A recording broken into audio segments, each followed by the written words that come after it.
And just like that, the first ever FIFA Club World Cup has ended, and the winners are Chelsea Football Club. What the hell's going on the pitch right now? They're like fighting, bro. Donnarumma's getting into it with somebody. Anyway, don't get distracted. I saw the TV and all of a sudden there was like a bunch of players on the pitch. Anyway, Chelsea win the first ever Club World Cup, defeating PSG 3-0 at MetLife Stadium in New York City. A result that I don't even think the biggest Chelsea fan on earth was expecting.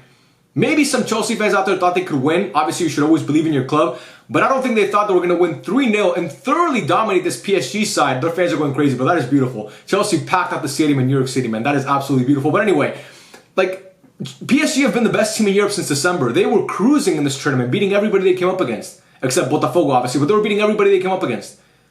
Destroying Atletico Madrid, destroying Real Madrid, beating Inter Miami. And now, for Chelsea to do this, I can't believe it. And that is, I mean, that is such a huge moment for those players, man. That squad is so young. Enzo Maresca, Cole Palmer, who had an amazing game today, bro. What a match from Cole Palmer. Got the first 2 goals of the game and had the assist for the 3rd goal of the game. Obviously, courtesy of Pedro Neto, who's been amazing too in this tournament. It's just a huge moment for Cole Palmer. Moises Caicedo dropped a masterclass, bro. That first half was a masterclass from Chelsea. It reminded me of the first half that PSG played against Real Madrid.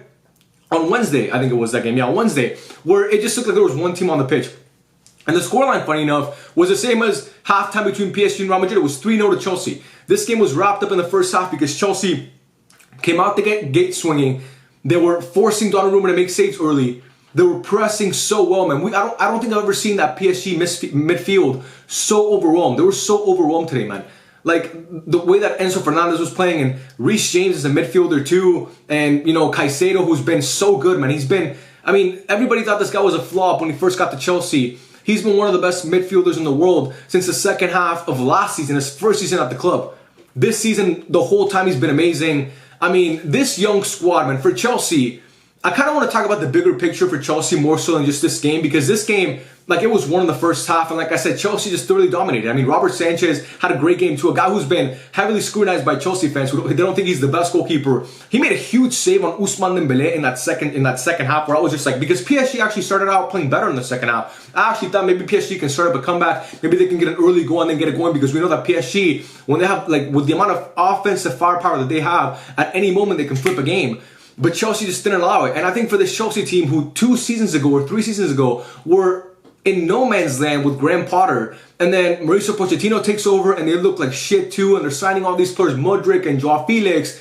I think they finally found their core of players. You know, the ones that they're going to build around for the next 10 to 15 years. And Todd Bowley, who's been criticized by Chelsea fans at large, and I agree with that, by the way. I think he's been not the best owner, or the best head, or the best head figure for this club, because a lot of shit he does is just, he's kind of a bozo. But man, he's been signing players, seeing what sticks, and a lot of this is stuck, man. He's been throwing shit at the wall, hoping it sticks, and a lot of it is stuck. And they still have some more young players coming in, like Esteval, who's coming over from Brazil, of course, who's one of the best young talents in South America. So this Chelsea team, man, the project that they're building this season, finishing the top 4 in the Premier League, won the Conference League, and now to win the Club World Cup, which, you know, that's no easy task. The amount of, like, some of the best teams in Europe were part of this Club World Cup. And again, they beat PSG in the final. It's not like you beat, I don't know, Auckland City if they would have made it to the final somehow. No, you beat PSG, a team that was on a roll. PSG, I mean, this is what they did to Inter in the UCL final, actually. This is the exact same thing they did to Inter, except today Chelsea did it to them.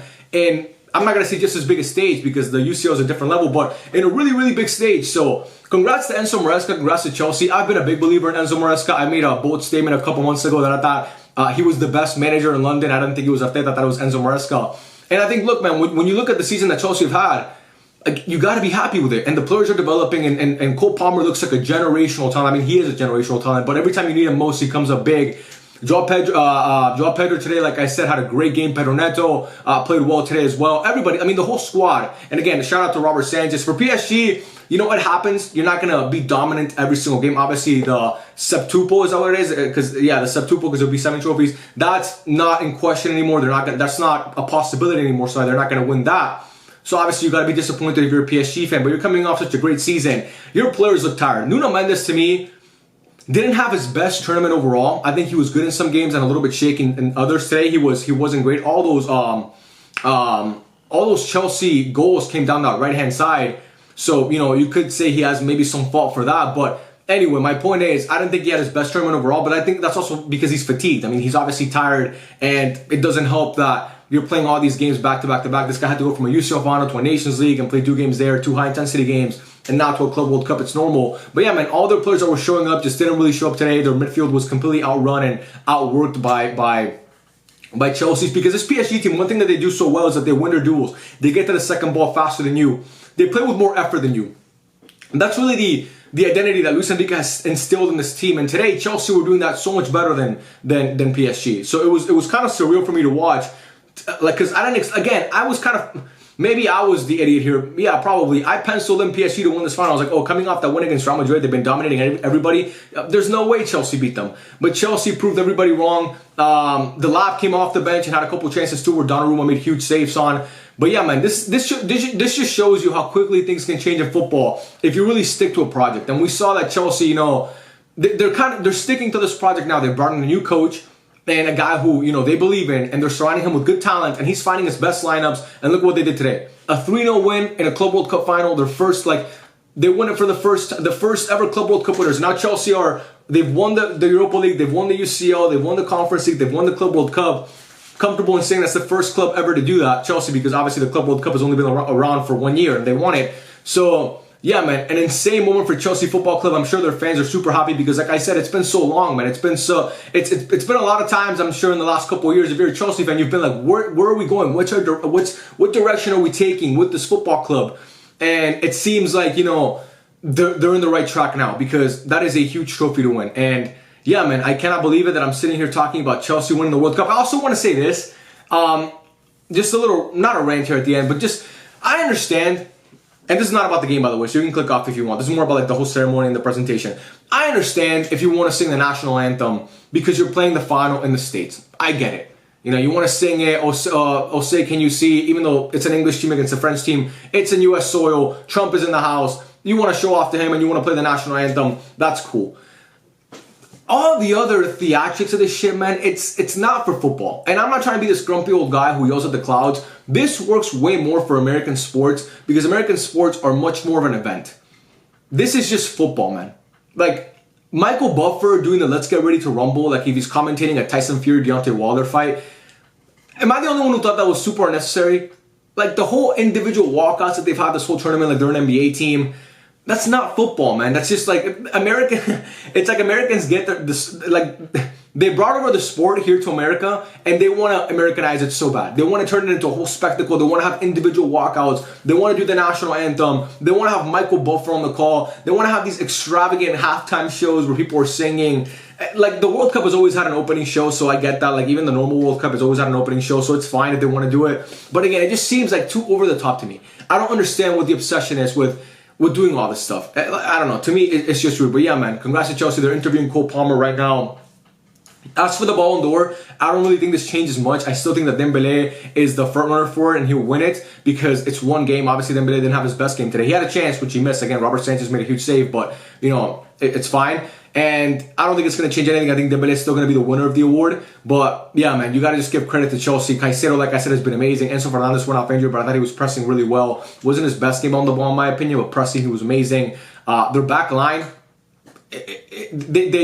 they played some great football today. They really did play some great football. I was kind of in awe of watching because I've watched Chelsea a good amount. It's actually a team that I watch a good amount because I really enjoy seeing like all these young players that they have and how they're playing and how they're fitting in with each other. And, you know, it's just like I was really, really thoroughly impressed by the way they played. And this could be a team that low-key could be a dark horse to win the Premier next season because obviously we know Man City are going to get stronger. And we know that Liverpool, it's going to be tough for Liverpool obviously because with the whole passing of Diogo Jota, that's such an emotional like hit to the squad. Like how do they recover from that? I'm not sure how this season's going to go for Liverpool honestly because I think their players are going to be, I mean, they just lost a teammate, man. You can't, like, that's really, really difficult. It's going to be hard to go through the season and just go about as if nothing happened. But, you know, my point is you have Man City, you obviously have Liverpool. Arsenal seem to be getting stronger. They obviously signed Madueke, and they're bringing Gyökeres, and they brought in Subimendi. So, obviously, Arsenal are going to get stronger, but I think Chelsea should be real contenders to maybe finish in the top 2 of the Premier League, maybe win it, honestly, depending on how all those other teams play. But yeah, man, congrats to Chelsea. First ever Club World Cup winners. Like I said, their squad today played so well. These finishes from Cole Palmer are so cool, so calm, so collected. it's just the guy is just turning into a stud. Is it still a debate, Foden or Palmer? Is it still a debate? Coming off the season that Phil Foden had and seeing Cole Palmer and what he's doing, is that still a debate? You guys let me know in the comments. For the best graphic tees in the game, check out the final thread. The link is in the description, guys. You will not regret the purchase. I promise you. I put my word on it, man. My word is on this. You will not regret the purchase if you go down there and you buy a shirt and everybody's going to be asking you, bro, where'd you get that shirt? And you could be one of the first to say, oh, I got it from this guy that I watch on YouTube. You know, before we're like the Amazon of graphic shirts. But anyway, guys, I appreciate you guys for watching. I love every single one of you guys. Thank you so much for 21K. It means so much to me. It's absolutely surreal that we hit 21K already. It's crazy, bro. I cannot believe it. But yeah, man, appreciate you guys. Chelsea fans, let me know how you're feeling in the comments. PSG fans, if there's any that watch me, I'm not sure that there are. But if you are watching me, let me know how you're feeling in the comments. And yeah, I'll catch you guys in the next one. Peace out.